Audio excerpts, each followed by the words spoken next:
ইমাম সাহেবের উপরে নির্ভর করে আপনার আখেরাত শুদ্ধ না অশুদ্ধ। ওনার নামাজ ঠিক তো আপনার নামাজ ঠিক। ইমাম সাহেব সামনে দাঁড়ায়, আপনার আখেরাতের পুরো দায়িত্বটা নিয়ে ইমাম সাহেব সামনে দাঁড়ায়। কিভাবে এরকম কিপটামি আর কৃপণতা করেন যে ওনার বেতন বাড়াইতে গেলে 7 দিন আর 15 দিন মিটিং করেন? আপনার তো লজ্জা থাকা দরকার।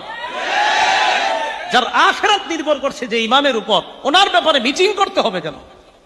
আমি খুব লজ্জা পাই এই বিষয়গুলো। এখানে ইমাম সাহেব আপনি নাকি কত বেতন দেয়? নামাজ হবে না, নামাজ হবে না। 5,000 টাকা সায়া কিনবে না, ব্লাউজ লুঙ্গি কিনবে না, আন্ডার প্যান্ট দিয়ে নামাজে নাড়িয়ে আল্লাহ আকবার আলহামদুলিল্লাহ রব্বিল আলামিন। এ মাসে যা কিনেছি পরের মাসে কিনবো। গাইরিল মাগদুব আলাইহিম ওয়ালাদ-দাল্লিন। ফেরেশতারা বলছে এসব কি চলছে গো নামাজের মাঝে মাঝে? বলছে ওরা আলাদা ক্যাশে। একটা কমিটি কিয়ামতের মাঠে ছাড় পাবে না। যাদের মসজিদের ইমাম সাহেব 4,000 বেতন, 5,000 বেতন, মসজিদ 12 লাখ টাকা 14 লাখ টাকা দিয়ে তৈরি করেছে মার্বেল পাথর, একটা লোক বাদ যাবে না। কিয়ামতের মাঠে এদের জবাব দেওয়া লাগবে।